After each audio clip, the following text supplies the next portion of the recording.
네, 4월 14일 멤버십 라이브 파트 1 시작하도록 하겠습니다. 지금 증시와 암호화폐 시장을 동시에 조금 긍정적으로 상방향을 갖게끔 만들고 있는 것은 무엇보다 이제 인플레이션 상황이 완화되고 있고, 이로 인해서 금리 사이클이 이제 거의 막바지다, 마무리 단계다. 올려봤자 한 번 정도 더 올리고 이제 동결 조치로 이어지다가 내년부터는 금리 인하 국면으로 접어들게 될 것이다. 뭐 그런 어떤 중장기의 로드맵 관점으로 바라볼 수 있는 상황 지금 펼쳐지고 있습니다. 일단 CPI, 미국 3월 소비자 물가지수에 이어서 생산자 물가지수 역시 인플레이션 둔화 상황을 확인해 줬습니다. 이제 통상 PPI가 CPI의 선행지수이기 때문에 5월 FOMC 이전에 마지막 CPI가 이제 엊그저께 발표가 된 거였잖아요. 그런데 이번에 PPI, 다음 CPI의 선행 지표가 될 PPI도 인플레이션 둔화 상황을 보여줬기 때문에 다음 CPI 역시 인플레이션 둔화 상황으로 이어질 것이다. 이제 이런 식의 해석이 가능한 거죠.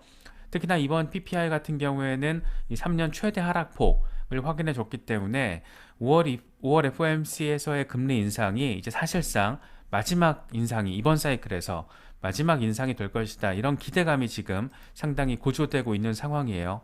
어제 또 한 가지 더해진 게 미국 노동시장 상황인데, 이 주간 실업수당 청구 건수가 2022년 1월 이후에 최대치, 그러니까 물론 이 단기적으로 한 주 동안의 데이터이긴 하지만 어쨌든 2021년 1월 이후 최대치로 이 실업수당을 청구하는 사람들이 크게 늘어났다. 네, 이렇게 바라볼 수 있기 때문에 그렇게 뜨거워서 너무 뜨거워서 도저히 식지 않을 것 같았던 이 미국의 노동시장도 슬슬 이렇게 냉각 국면으로 접어들고 있다라는 그런 시그널로 지금 해석되고 있는 데이터가 나와줬습니다.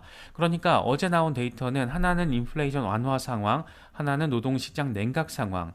그러니까 지금까지 노동시장이 뜨거웠기 때문에, 노동시장이 견고했기 때문에 고강도 긴축, 금리 인상을 단행했던 연준의 어떤 백업 데이터가 됐던 건데 그조차도 냉각되고 있다. 이렇게 지금 해석될 수 있는, 우리 입장에서는 긍정적인 두 가지 시그널이 지금 시장에 던져졌다. 이렇게 바라볼 수가 있습니다. 지금 현재 미국 CME 페드워치 금리 선물 시장 상황을 보면 0.25%포인트를 인상해서 금리 상단이 5.25%로 맞춰지는 게 5월 FOMC의 결과가 될 것이다. 이렇게 지금 전망이 되고 있고, 31% 수준으로는 금리 동결 가능성 이야기가 나오고 있어요. 사실 이럴 때 연준이 그냥 미친 척하고 눈 딱 감고 노동시장이 식고 있네? 그냥 금리 이제 동결해도 되겠다. 뭐 이렇게 그냥 미친 척 그래주면은 이제 시장이 완전 흥분할 거예요. 흥분하는 상황이 될 건데, 모르겠습니다. 지금 연말까지 경기 침체, 이 소프트한 경기 침체가 벌어질 수 있다라는 연준 내부의 이 논의 상황이 3월 FOMC 회의록을 통해서 지금 공개가 됐기 때문에 어떻게 될지는 좀 봐야겠어요. 특히 오늘 백악관에서는 바로 그냥 연준 어떤 연말 경기 침체 전망에 대해서 바로 부인을 했더라고요. 그래서 지금 상황에서 과연 연준이 어떤 선택을 하게 될지는 두고 봐야겠지만, 어쨌든 금리를 올리더라도 베이비 스텝으로 그냥 뭐 형식적인 인상이 될 가능성이 높고, 여차하면 동결될 수도 있다. 뭐 이렇게 바라보시면 될 것 같습니다. 증시도 반등 마감을 했고, 비트코인 역시 지금 3만 달러 위에 자리하고 있는 상황이 이어지고 있습니다. 꽤 긍정적이에요. 지금 여러 분석가들이 이야기를 했던 게, 3만 달러 지지 이후에 지지 테스트를 하면서 3만 3천 달러까지 나아가는 힘을 모으는 과정의 일환으로서 2만 8천 달러 리테스트 가능성, 이걸 얘기를 했었거든요. 그래서 추가 후퇴 가능성, 그 전망들도 많았어요. 그래서 저희 지금 회원님들 중에서도 조금 빠지면 이번에 조정이 오면 비트코인 매수하겠다, 추가 매수하겠다, 이런 분들도 계셨잖아요. 저도 뭐 그러려고 했었는데 뭐 다행히도 추가 매수 기회는 주어지지 않을 것 같습니다. 일단 지금 흘러가는 상황만 보면 일단은 33,000달러 랠리를 향해서 한번 곧장 한번 직진을 해주지 않을까, 조정이 오더라도 그때 이제 이후에 나오지 않을까, 뭐 그런 어떤 상황을 그려보게끔 흐름이 이어지고 있어요. 특히나 이더리움 같은 경우에도 2100달러를 오랜만에 돌파를 해주면서 여러모로 시장의 대장 비트코인과 알트 대장 이더리움이 동반해서 상승 견인을 하고 있고, 여기에 리플까지도 반등이 나와주면서 이래저래 지금 시장이 메이저들 위주로 꿈틀꿈틀 그런 상황이 지금 확인되고 있습니다. 렉트캐피털이 오늘 오후에 지금 내놓은 건데 15,500달러 바닥 찍고 나서 지금 94% 랠리를 벌였어. 특히나 200주 이동평균을 온전하게 뚫어버렸지. 온전하게 뚫어버렸지. 이게 지금 위클리 차트거든요. 온전하게 뚫어버렸기 때문에 추가적인 랠리 가능성이 있다는 얘기를 지금 이렇게 하고 있습니다.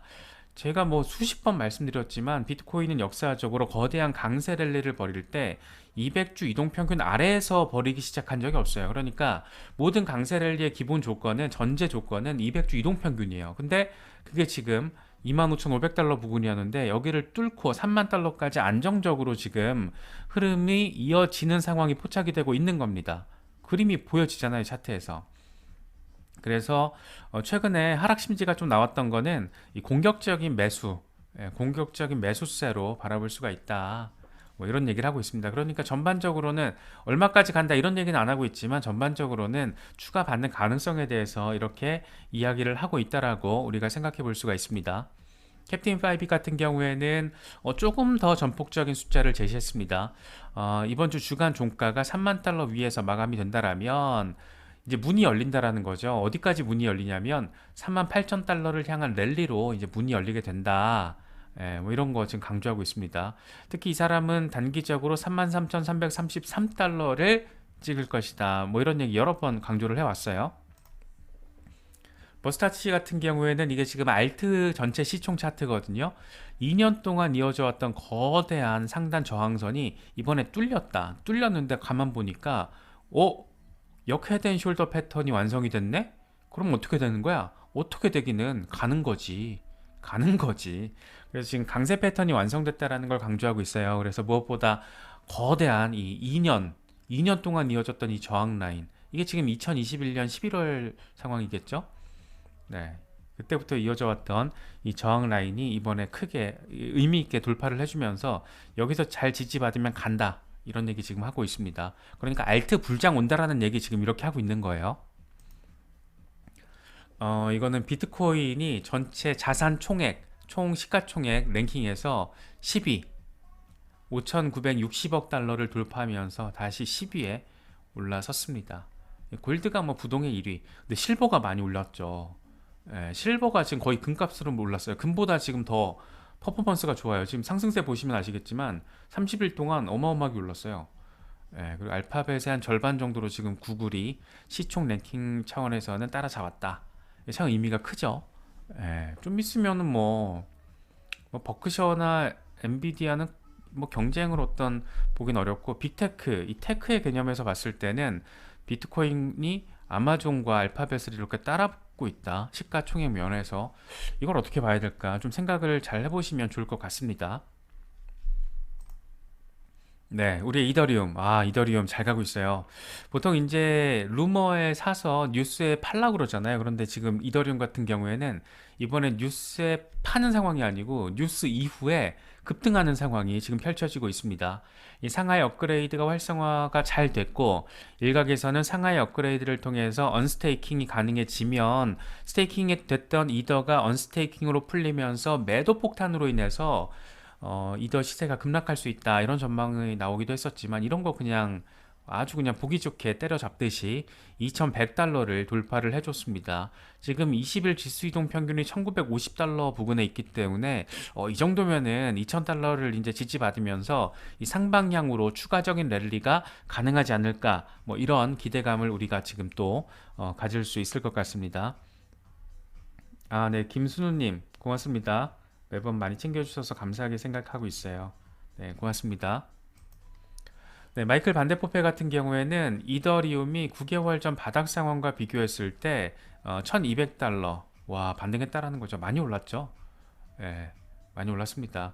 그래서 상하이 업그레이드 성공으로 인해서 시장이 지금 반등 중이고 상하이 업그레이드 전에 지금 알트코인들이 좀 떨어졌잖아요. 근데 이게 굉장히 강력한 시그널이다. 그러니까 페이크아웃 느낌이 강했다라는 거죠. 그래서 지금 이더리움이 시장 전체를 견인하는 흐름을 보여주고 있기 때문에 아주 긍정적인 흐름을 보이고 있기 때문에 그 뒤로 이제 알트코인 따라올 거다. 뭐 이런 얘기 지금 하고 있다라고 바라볼 수가 있습니다. 캡틴 파이빅 같은 경우에도 비슷한 얘기를 하고 있습니다. 지금 아담 앤 이브 패턴이 완성이 됐더라는 거예요. 그래서 저항을 뚫었기 때문에 추가적인 랠리가 가능하다. 지금 11개월 만에 2,000달러를 뚫었고 이를테면 더블탑이 지금 확인이 된 거죠. 그래서 추가적인 랠리가 더 가능할 것이다. 네, 특히나 이제 2,000달러를 데일리 기준으로, 그러니까 일간 종가 마감을 2,000달러 위에서 했다라는 게 그게 지금 또 하나의 방점이라고 할 수 있을 것 같습니다. 사실 이 양반이 오늘 얘기하는 것 중에 인상 깊었던 거는 미니 알트 시즌이 사실 공식적으로 이미 시작됐어 라고 얘기를 하고 있어요. 뭐 비트코인이 3만 달러 위에서 지금 안정적인 모습을 보이고 있고, 이더리움이 다시 2,000달러 위로 11개월 만에 올라서 줬고, 비트코인 도미넌스가 지금 데일리 기준으로 약세. 그러니까 비트 도미넌스가 약세라는 거는 비트 도미넌스 시장 지배력이 좀 빠지면서 알트코인들의 이제 어떤 견고한 그런 상황들이 펼쳐질 수 있다라는 얘기를 지금 몇 가지를 근거를 제시하면서 이렇게 하고 있습니다. 또 하나 이게 재밌는 게 CME에서 이더리움 옵션 거래량이 엄청 증가를 했어요. 지금 빨간색 라인이 이더리움이고 녹색이 지금 비트코인이거든요. 올해 들어서 이더리움 옵션 거래량이 비트코인 옵션 거래량을 처음으로 추월했습니다. 이거는 지금 일단 규모 면에서 12억 3천만 달러라고 하고 전체 옵션 거래량이 60%가 지금 이더리움이라는 거예요. 그래서 이더리움 상하이 업그레이드가 성공한 뒤에 이더리움 콜옵션, 그러니까 강세 베팅하는 콜옵션 수요가 증가했기 때문이다라고 지금 설명을 할 수 있는 그런 상황입니다. 재밌죠? 예, 지금 이더리움 같은 경우에는 좀 봐야겠지만 이런 데이터들만 놓고 보면 조금 더 반등할 수 있지 않을까, 뭐 그런 생각을 조금 더 강하게 갖게 되는 것 같습니다. 이 차트는 다 아실 거예요. 처음에 이제 시장이 강세 어떤 시장 흐름이 벌어지기 전에는 사람들이 무서우니까 현금 들고 있는 거죠. 피아트 머니를 가지고 있다가 비트코인이 랠리하기 시작하면서 돈이 비트코인으로 가고, 비트코인 랠리 이후에는 이제 대형 종목들, 메이저들, 이더리움을 비롯한 메이저들한테 가고, 그 다음에 미들캡, 그 다음에 이제 로우캡, 시총 낮은 종목들로 가고, 그렇게 해서 한 번에 강세 사이클이 진행이 되고, 그러고 나서 이제 다시 약세장 국면, 매도가 펼쳐지고 난 뒤에 이 현금 비중이 커지는 상황, 이게 지금 순환된다라는 겁니다. 그래서 지금 흐름 들어가면 지금 여기쯤이거든요.